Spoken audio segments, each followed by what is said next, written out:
Welcome to Invest in Yourself, the Digital Entrepreneur Podcast. Join the podcast mogul Phil Better as he interviews successful entrepreneurs that make their living in the digital world. Now, let's join your host, Phil Better, and his special guest today on Invest in Yourself, the Digital Entrepreneur Podcast.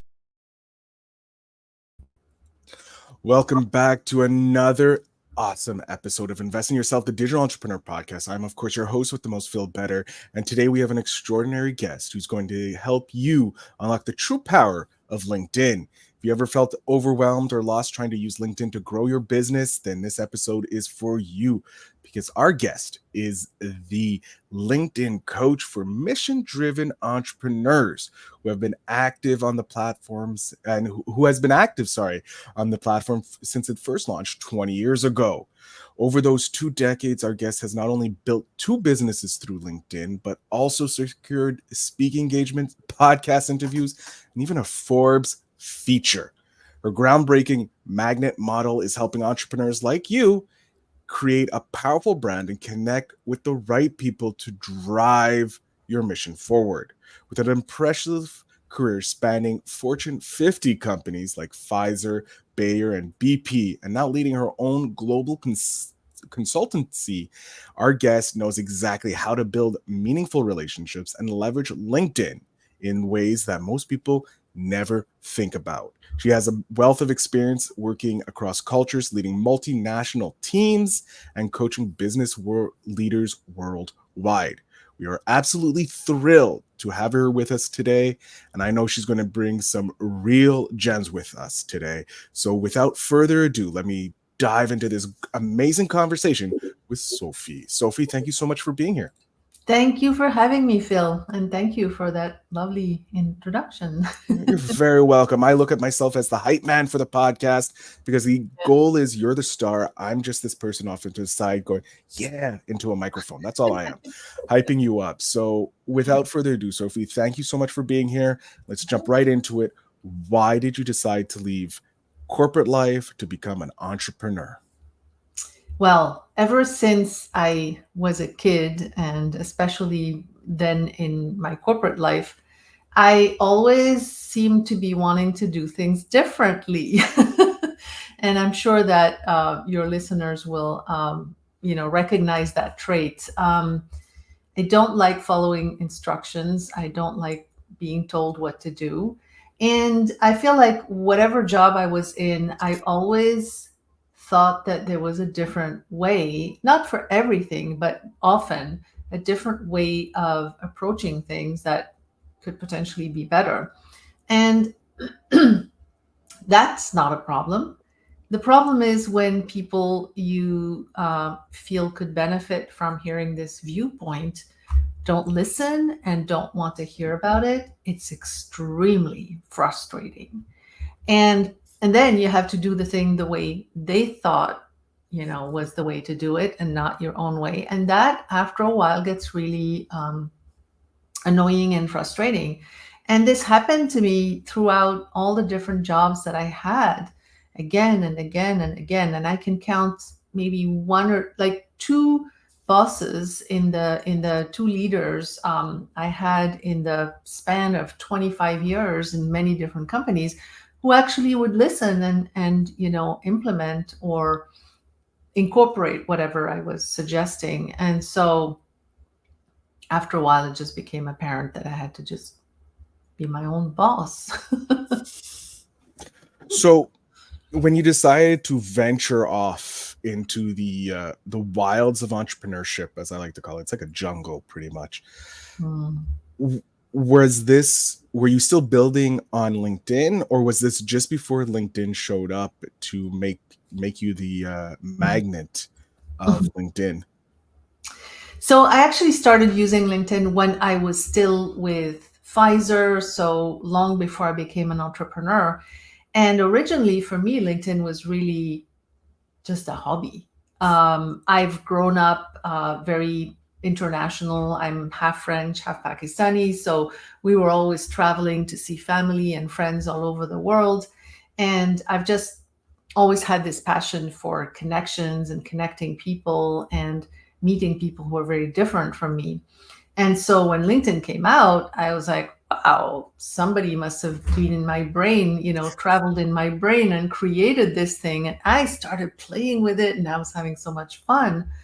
Um, so I connected with all my family members. I connected with all the people at my work that I, was working with or had worked with in the past. And then I started venturing into posting a few things, sharing things here and there, and meeting new people and having conversations with them. And then when I traveled, I would meet up with them. So I just loved the platform, still do, to this day. So initially, I was just there to have fun, and I was not using it for work at all.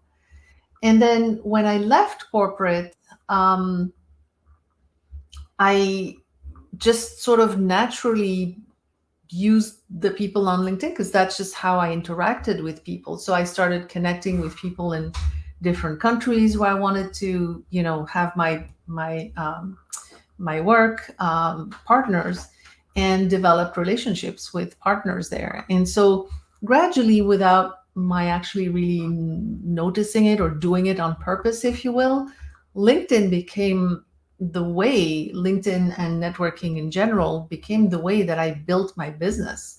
There would not have been a business without LinkedIn, because everybody, all the partners I met, all the clients I met, everything was through LinkedIn. So that's how it all started. I love that. I love how you were like, I like this. It's networking. We're gonna have fun. And then all of a sudden you're like, I can make a business from this. I can Yep. make connections. I can find people. Um, when you decide to go all in and become the LinkedIn coach, being the person that attracts the clientele that they want and helping others, did you have a moment of pause and you're like, I don't know what I'm doing. This is completely insane. I don't know if you've been an entrepreneur or you've had entrepreneurs in your family, but was there a moment of doubt that you would be capable of doing this? So I had actually started another business before this. So I was an entrepreneur for about 8 years when I pivoted to this business. And what happened was, which this features prominently in many people's story now, is COVID. Yay, COVID. And so my previous business was helping small and medium-sized businesses do commerce globally. So it was heavily reliant on travel. My program itself was bringing entrepreneurs from Europe over for a week, and the whole point was, this is not an online program. This is a real program where you This is a come. hands-on program. Absolutely, because who wants to do online? This, it was a completely different mindset back then, right? Yeah.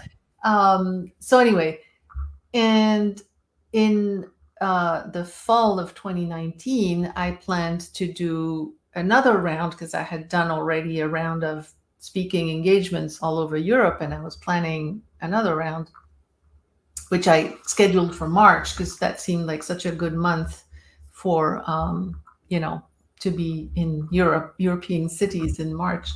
Except March 2020, right? No further ado. I kind of remember that period. It's a Yeah, little hazy, but yeah.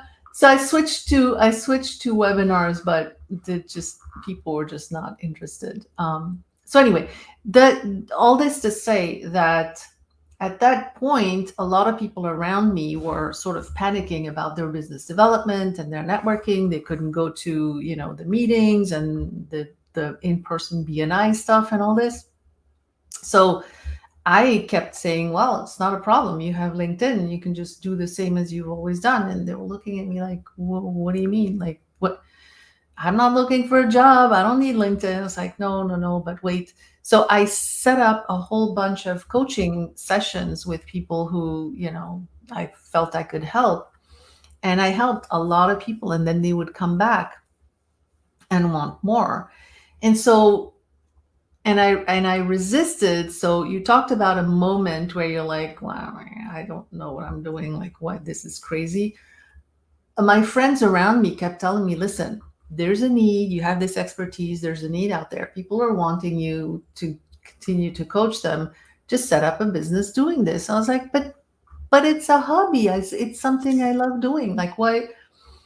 It hadn't hit me on the head yet that that's the whole thing about setting up a business. That's how it should be, right? It's like you take something you love and then you turn it into a moneymaker. If you can, that's really the ideal, right? Like you're helping people, you're having an effect on, an impact, and you're able to make money, and you love what you do. So eventually I did that. The dream of every entrepreneur, doing what they love and getting paid for it. It's something that Exactly. everybody Exactly. wants to strive for. Artists do it all the time. They're very lucky because they get to see their work become Mm-hmm. valuable, if you will. Mm-hmm. Whereas sometimes as entrepreneurs don't always get to see how valuable our work, our hobbies are.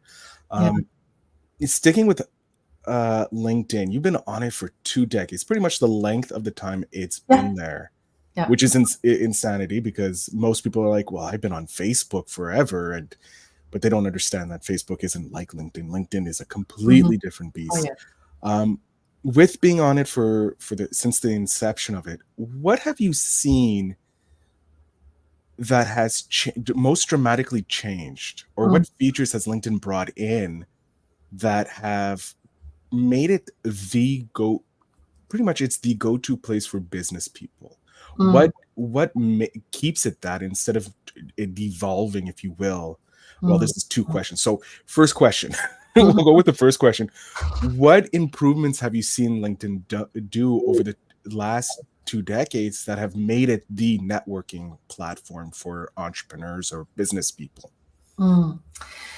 I think that the biggest changes, so there's a whole bunch of features and things, right? But I think the biggest changes have been driven by the people, by the users. I think, and there's this sort of um, definition of what LinkedIn is that seems to evolve from its users and gradually makes its way out to others and the public.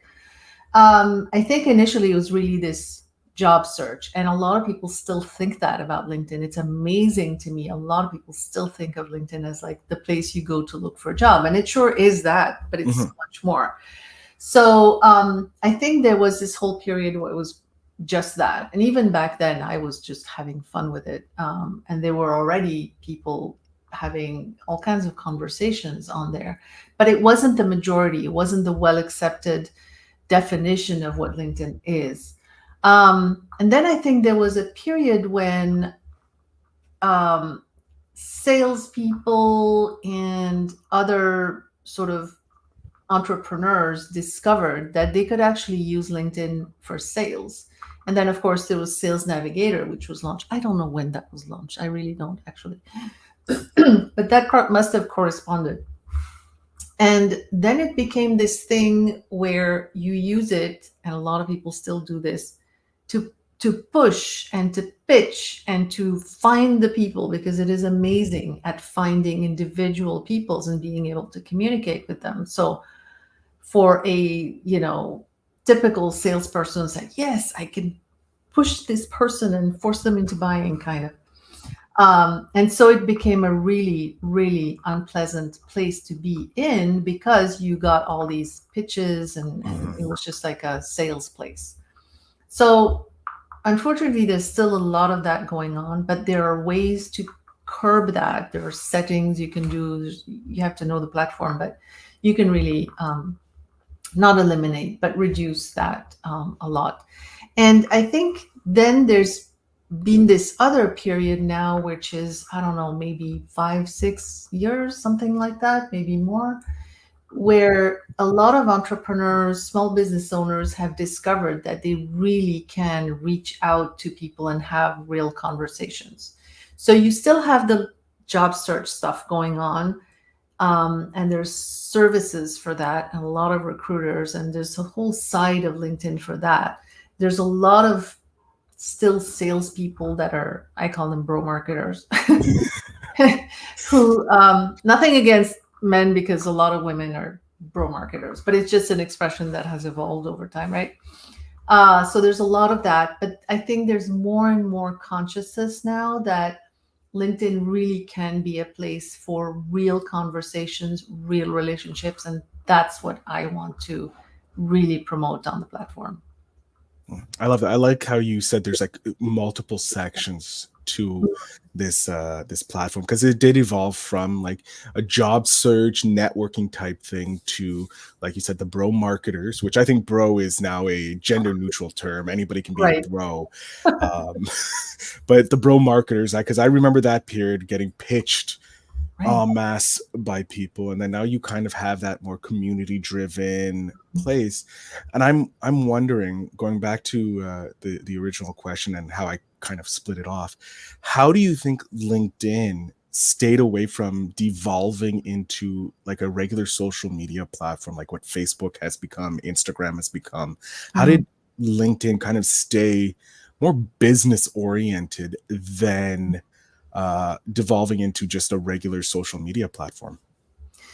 Yeah, that's a good question, and I don't know that LinkedIn did anything, to encourage that. In fact, the platform introduced all kinds of features maybe 3 4 years ago, um, that were pushing in the direction of Facebook and Instagram and stuff like that. So they did this thing. It didn't last long, thank goodness, where you can put up reels, like the vertical 30-second things. I was like, where are we going with this?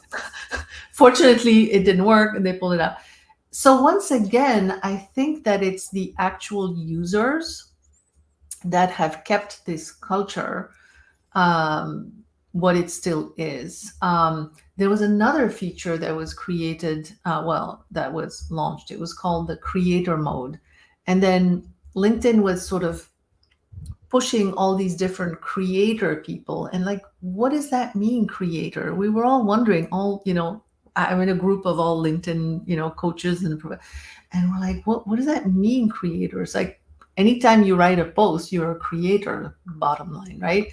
Mhm. But they were pushing all these posts from these creators, and there's a whole creator community. I think it still exists. And it was really the whole concept of influencers when you looked at what they did. So it was really much younger people, much more of a Facebook kind of culture.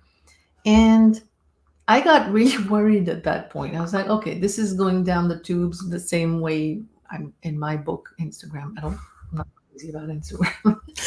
So it's going down the same road as those other ones, right? And Facebook and stuff. But somehow, I think the users really did not take to that, that much. And so the creator mode has been, well, the option for creator mode has been removed. Now everybody has the whatever status that is.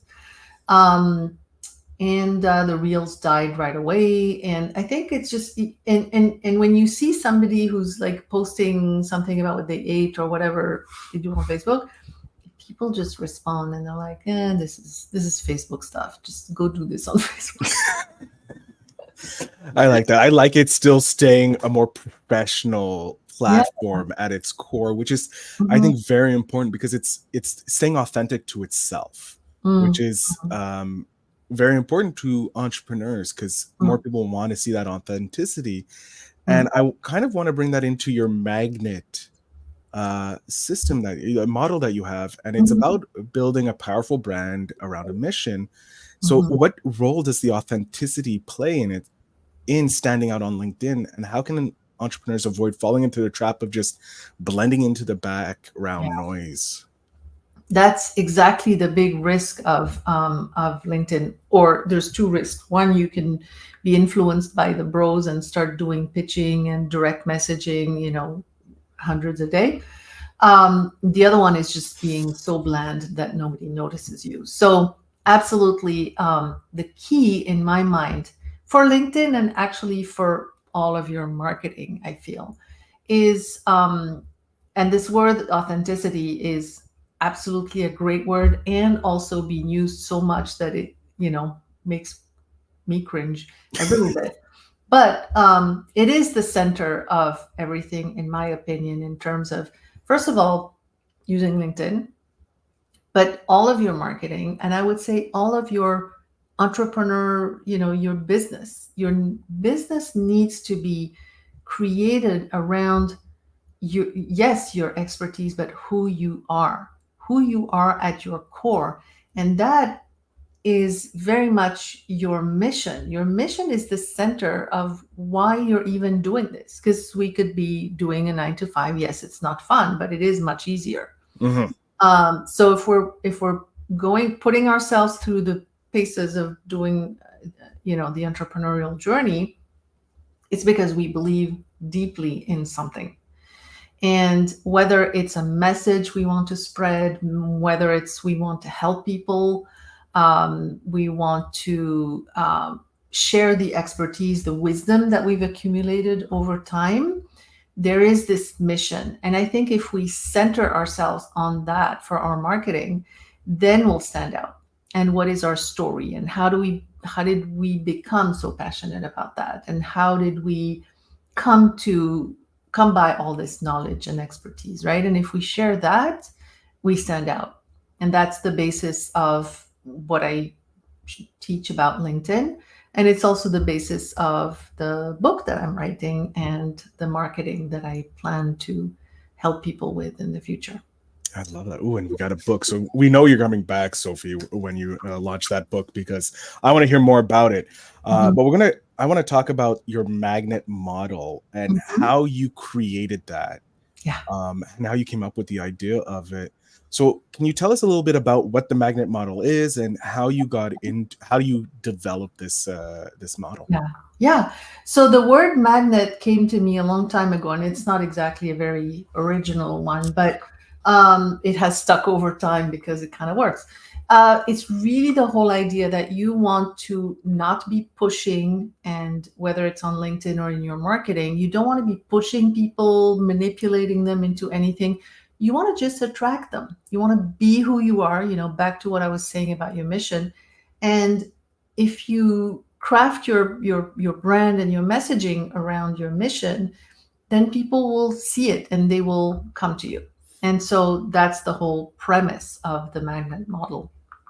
And it wasn't something that just appeared to me one morning. I did a lot of hard work going back to actually those 20 years I had spent on LinkedIn, because I had a lot of success with it. I had, like you said, these, speaking engagements, the interview with Forbes, all this stuff just from doing something that was fun.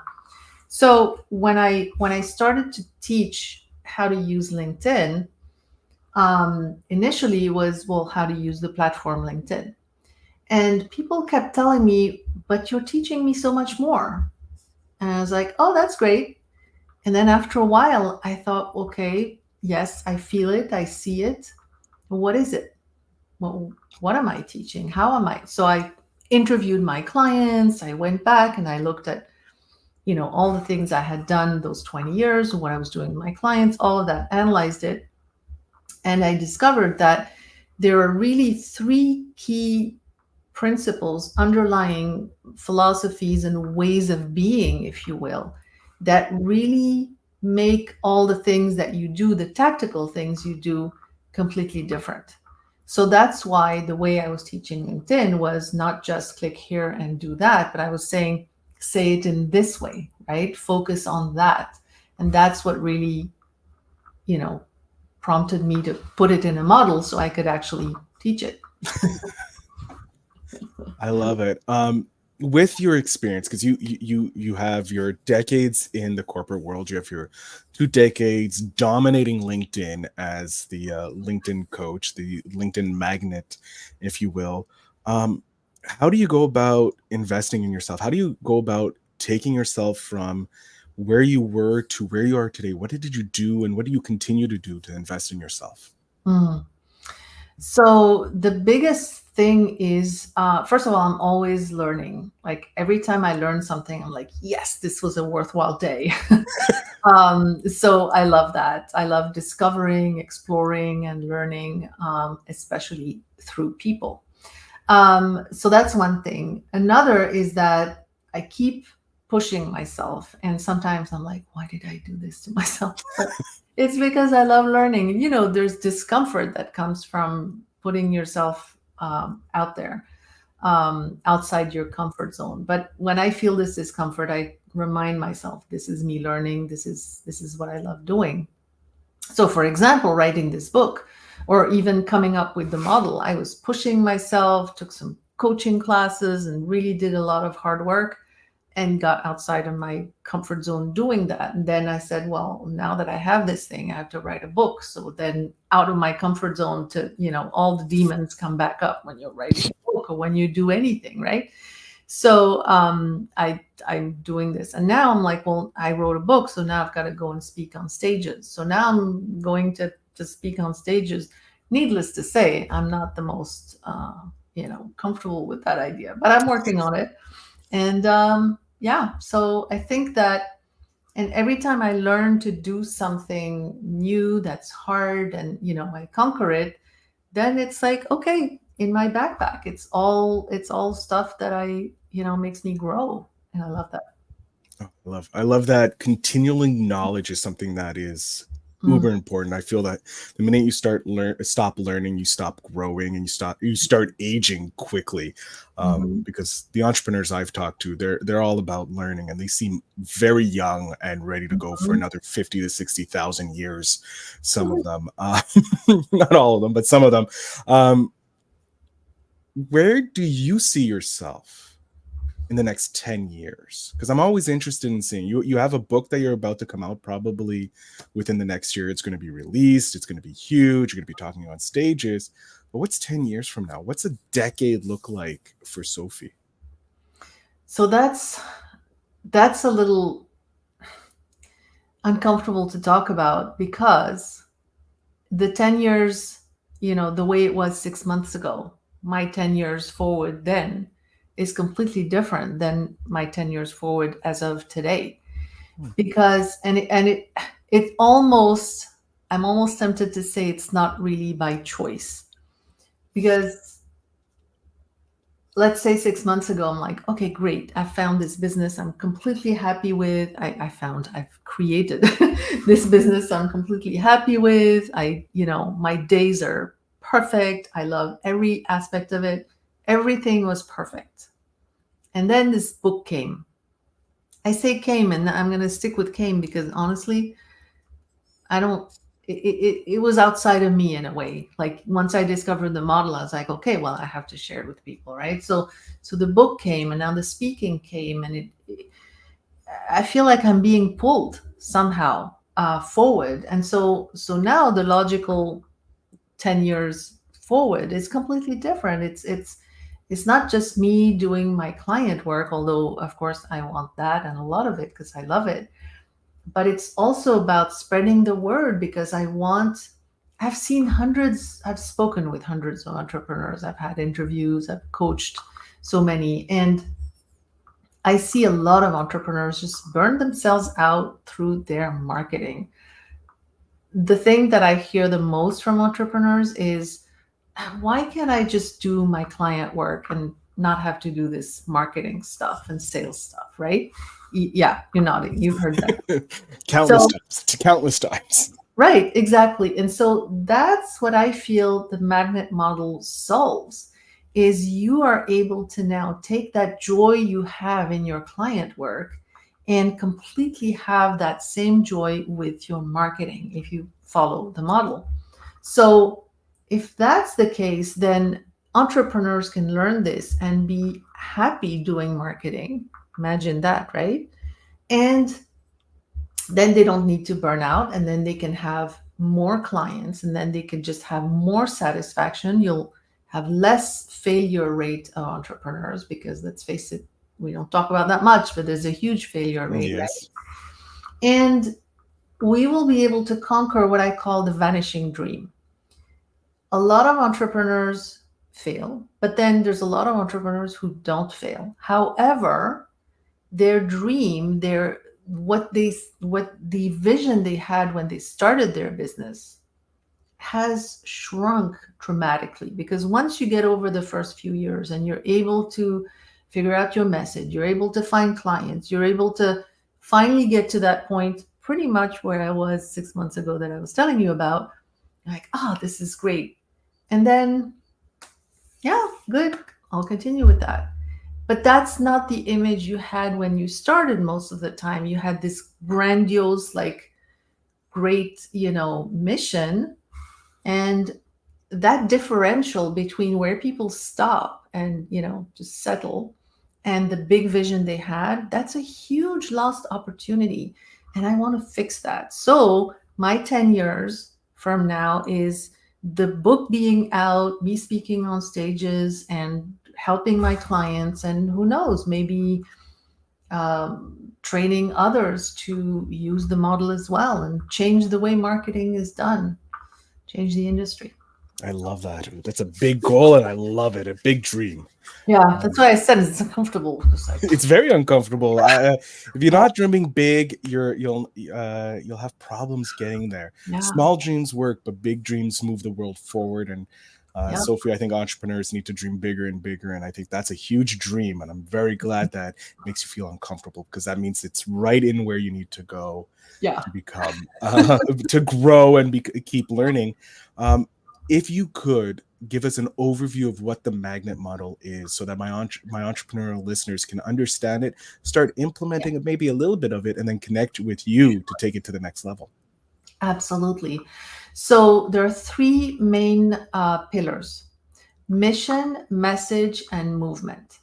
So mission is, what is the big vision you have? What is the vision for, like, what would the world look like if you had helped everybody who needs your help, right? So what does that look like? Be specific. From that, derive your mission. What is it you're going to be doing with your business? And crafting an offer that matches that, a draft offer, right? Then message is, and the idea of the offer is, of course, it matches your client's needs very specifically. But then message is getting to know your clients really deeply and helping them to, and this is with your marketing, helping them to change the beliefs that are holding them from even seeking a solution. Because we often in marketing, like, okay, well, people have a problem, I have a solution, I'll find the people who have the problem and sell them my solution. But what about all the other people who are not realizing they have this problem, right? It's that differential again. So you use your marketing to really make people aware of this other future that's possible for them that people often don't see. So message is really having this deep awareness and changing beliefs, and changing the way that you do your conversion, meaning your sales.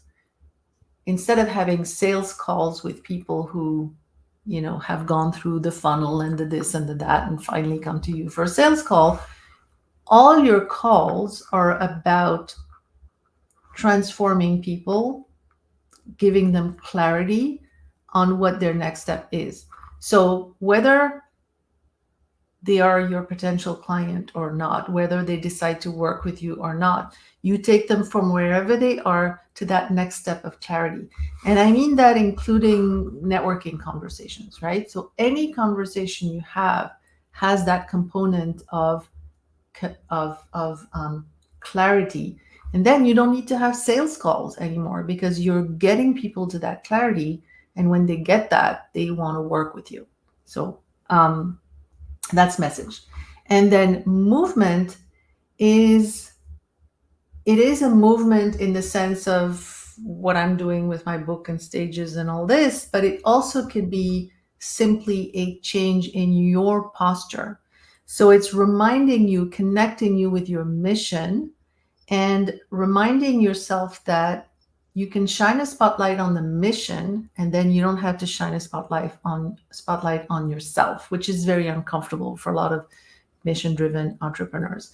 And when you take the spotlight out of yourself and onto the mission, suddenly you have a boldness about you that helps you to really push your message onto the masses. And within that, you have you want to share your worldview, your values, your what you stand for, which will differentiate you in the market, and develop a community of people that will take your message forward as well. So it's a lot, but it's all centered around three key pillars: mission, message, and movement. Each one of them has a number of strategies, and in the book I have exercises you can do to start implementing all of that.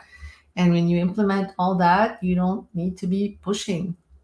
You can do marketing that you love. Oh, yes. We need to change somewhat of the marketing world from marketing bros to magnet marketing, as we Yes. can call it. People being attracted to you and not doing too much hard work to attract those individuals, and still staying authentic to yourself. Mm-hmm. Sophie, we are coming to the end of the episode, which Mm-hmm. I always hate because I'm having such a fun time chatting with you. But I have your 10-year-old self here, Sophie. And I would love to know what kind of advice you would love to pass back, one piece of advice you would love to pass back to your 10-year-old self, to give them maybe some help or something you wish you were told when you were 10. Mm-hmm. So I would make sure that my 10-year-old self understands herself. I would say, don't compromise and figure out what you really want and then stand for it. Don't try to meld into what people around you are telling you is the way things should be, because you are who you are, and that core value is the gold in each individual. And so learning quickly, as soon as possible, not taking the decades it took me, but learning early who you are, what you want, and sticking with that is, I think, something that a lot of people could use. And I know I could have used that advice when I was 10. Excellent. I love that. Great pieces of advice. Great piece of advice for 10-year-olds around the world and entrepreneurs today, really, Mm-hmm. that need to learn it. Sophie, I'm going to jump off the stage here. I want to let Mm-hmm. you talk to my audience, let them know where they can connect with you, how Mm-hmm. they can, learn more about the magnet model and possibly pick up your book. So the floor is yours. Okay, well, thank you. You can reach me on LinkedIn very simply with my name. There's only one of me on LinkedIn. You can email me anytime at sophie@themagnetmodel.com. You can go to my website, themagnetmodel.com. And if you would like an advanced copy of my book in January, instead of the full launch in March, you can sign up for my launch team. And all you need to do is leave me a short review, and that would be much appreciated. And you can get that at themagnetmodel.com/book. Thank you. Amazing. Sophie, I want to thank you so much for being here. It was a pleasure chatting with you, learning about your story and learning a bit about the magnet model. And I'm very excited to get a copy of your book. I'm going to go over there and write a short review for you so I can get a copy and learn more about your model and everything else you've been through. So thank you so much for being here. Thank you for having me, Phil. It's been an absolute pleasure.